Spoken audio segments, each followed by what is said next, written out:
What if I told you that I think that The Hobbit is actually pretty decent? Yeah, I know, shocking, right? But I'm serious. Too often nowadays as it relates to movies, people are often driven to the extremes. And most films are lumped into either one of two categories. Either a film is a cinematic masterpiece like The Empire Strikes Back, or it's a complete abomination to society like Howard the Duck. The middle ground is becoming less and less common. No longer can a film just be good or decent, no. It has to be either great or shit. And since The Hobbit is not as good as The Lord of the Rings, the general consensus within the YouTube community automatically puts it in the Howard the Duck category. But I honestly find this so dumb. Is The Hobbit the cinematic masterpiece that The Lord of the Rings was? No, it's not. But unless I'm watching a completely different set of films compared to the rest of the people online, I cannot see how The Hobbit is as bad as some people are making it out to be. So today, I'm gonna tell you why The Hobbit is actually a pretty solid trilogy, while also pointing out some of its flaws. Starting with the first film, An Unexpected Journey.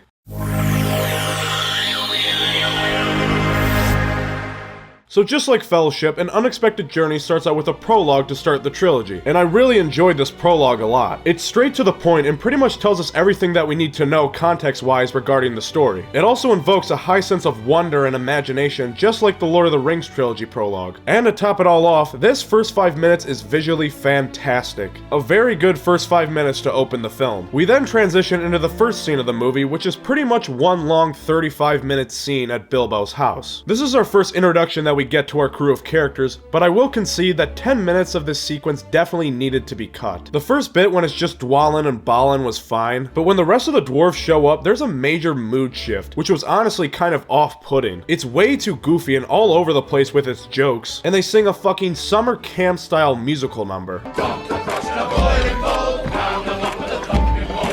No clue why that made it into the film. Was not a fan. This brief section really feels like the film is struggling to find its footing. Thankfully, this doesn't last long, however, because eventually Thorin shows up and really helps get the film back on track. He's the much needed mature and serious screen presence that felt like was lacking the past 10 minutes. And very soon after he's introduced into the scene, we finally get a sense of where the film is taking us. And this second half of the Bilbo house section I enjoyed quite a bit. They cleverly introduce the quest that they are all about to go on and gets you super intrigued, and makes you just want them to get out of the house and go off into the world. The writers also do a good job of setting up the initial dynamic between the dwarves and Bilbo in regards to his purpose in the company. In particular, the initial distrust and lack of respect for Thorin towards Bilbo is a key point they focus on. Now before I wrap up talking about this scene, I have to talk about our main character of the trilogy, the Hobbit, Bilbo Baggins. Now if I'm being honest, I didn't really care for Bilbo's character that much in this first 40 minutes of the film. I think that's kind of the point that the writers were going for, but also not at the same time. We want Bilbo to just get out of the house and go on the quest with these dwarves, but he won't budge and we're kind of disappointed in him because of that, which I guess is what the writers were trying to get us to feel, but I feel like they made him a little too much of a weasel in this opening scene. And I think that that was the main reason why I didn't really care for him in this opening stretch, more so than the fact that he didn't want to leave his house. Oh, and there's also another musical number in this section, but this one is actually good. Far over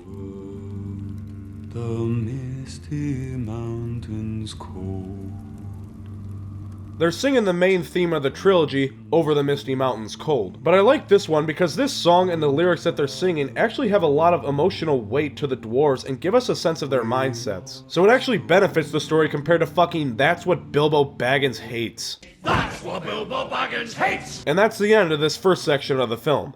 The company of Thorin Oakenshield then began their journey toward the Lonely Mountain, and we are instantly taken back to what made the Lord of the Rings shots so beautiful. We are treated with a plethora of gorgeous drone shots as our heroes make their way through Middle-earth. Combined with the astounding score by Howard Shore, it honestly just makes me want to watch montages like this all day. But anyway, the company sets up camp on a hill one night, and then we get a very interesting scene about what Thorin was up to after Smaug's takeover of Erebor and why he hates orcs so much. Now generally I'm not the biggest fan of exposition and flashbacks, but I like this scene quite a bit. It gives us some good character development for Thorin and why he's respected so much among his kin. They also give us a neat line about how the name Oakenshield was bestowed upon him in a sort of legendary status. We also get some pretty cool dwarf lore regarding not only dwarf history, but also what were the fates of Thorin's father and grandfather. But the main thing that this scene also does is it introduces us to our main villain of the trilogy. Well, kind of. Smaug is the real main villain, but the other main villain that they introduce is Azog the Defiler. Now Azog, I sadly have to admit,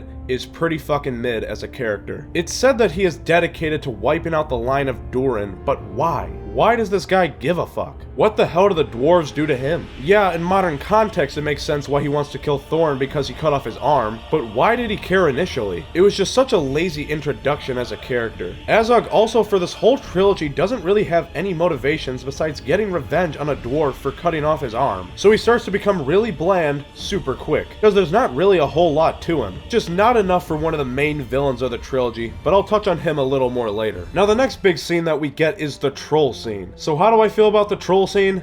Well, it has its ups and downs to say the least. The trolls are way too goofy for my liking, and some of the dialogue in this scene is so dumb. But at the heart of this scene, which I think the film executes pretty well, is Bilbo's first big test as a character. This is the first time that Bilbo really has to man up and do something he is extremely uncomfortable doing. He struggles at first, but eventually finds it in himself to muster up the courage to outsmart the trolls, to buy enough time for him and the rest of the company to be saved by Gandalf. There's also some pretty cool action earlier on in the scene, so overall, I'll give the troll sequence a 6 out of 10. So after our heroes escape getting shish kebabbed by the trolls, they immediately find themselves in more danger as now they are being hunted by Azog's orc pack. Oh, they found them. Gotta run.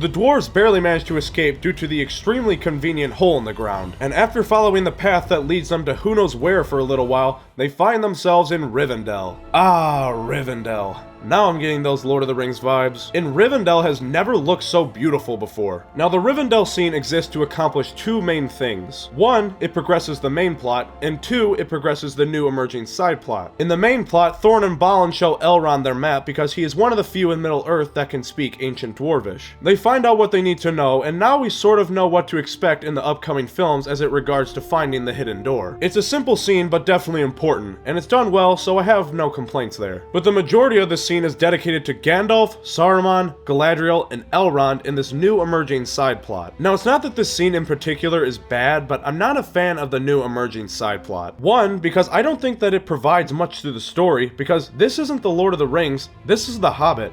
Why are they introducing Sauron? Two, because this scene and the side plot in general takes away time from the much needed development of some of our characters in the main plot. And three, because even though I haven't read the Hobbit book, I'm pretty sure this shit isn't in it. So the Rivendell scene overall is effective in executing the parts of the story that actually matter, but really fully introduces this side plot as a major piece of the story going forward, which I do not like. So overall, Rivendell was kind of a mixed bag for me. As our heroes move on from Rivendell and edge closer towards the Misty Mountain, they find themselves scaling some mountains in some really harsh weather conditions, and oh shit!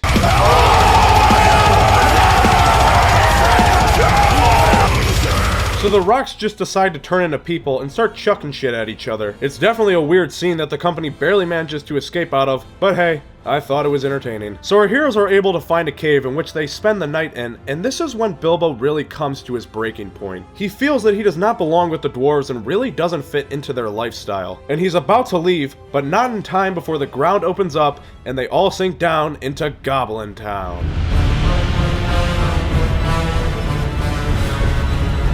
Now, Goblin Town is definitely the worst scene of the movie. It is over-the-top cornball. Down, down, down in Goblin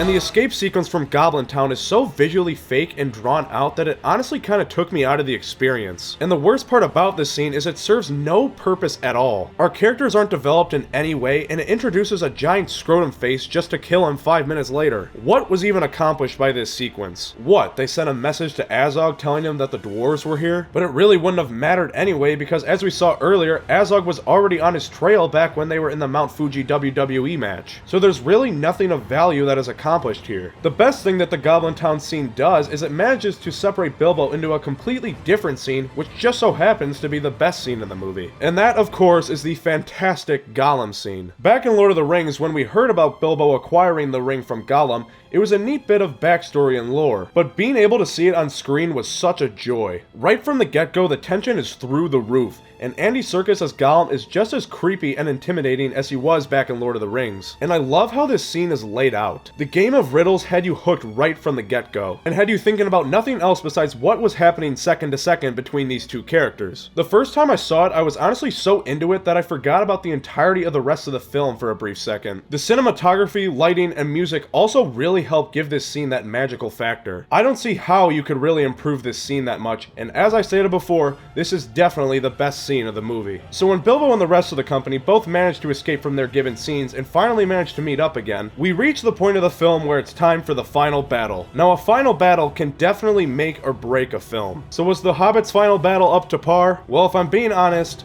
it was just okay. I was entertained by what was happening on screen, but after it was over, I felt like something was missing. And after taking some time to think about it, I now think I understand why. But in order to understand it, we first have to take a look at the final battle from the first Lord of the Rings movie. So in that final battle, Merry and Pippin are in big trouble because they are about to be captured by the orcs. But right before they are, Boromir comes to defend them against the seemingly endless amount of foes. Boromir fights to protect the hobbits till his last breath, and is able to restore his honor after just previously trying to kill Frodo in an attempt to take the Ring of Power. Right before Boromir dies, while he lies on the side of a tree, he is forgiven by the future King of Gondor and is given the right to be at peace. Now let's compare that final battle to the final battle of the Hobbit. So the company is trapped at the edge of a cliff, and Thorin sees no other choice but to go out and face off against Azog. Makes sense, and it's what the film was seemingly building up to the whole time, but here's where it goes a little off the rails for me. Instead of Thorin dying in order to protect his companions so that they may escape, they just escape anyway because of the fucking eagles. And you're gonna notice that the eagles are definitely overused in The Hobbit. And even though Thorin gets severely injured in battle, he ends up getting saved by the eagles too. So once again, just like the Goblin Town sequence,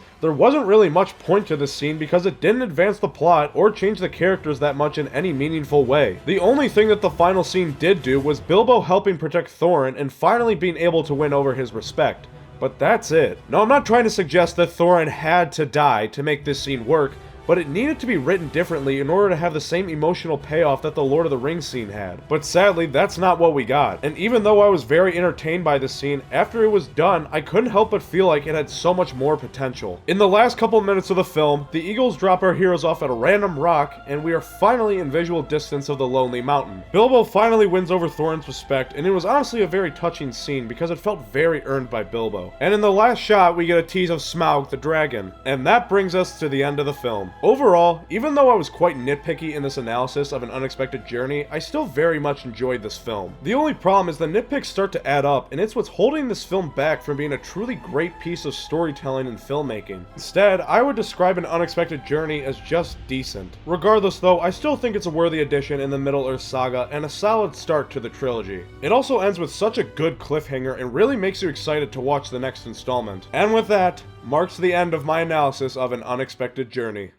If you've made it this far and you enjoyed this video and want to see more content like this, leave a like and consider hitting that subscribe button. It would mean a lot to me and will help us grow this channel together. If you want to be notified when I post my analysis of The Desolation of Smaug, turn on the notification bell. But anyways, that's gonna do it for this video, guys. I'll see you next time.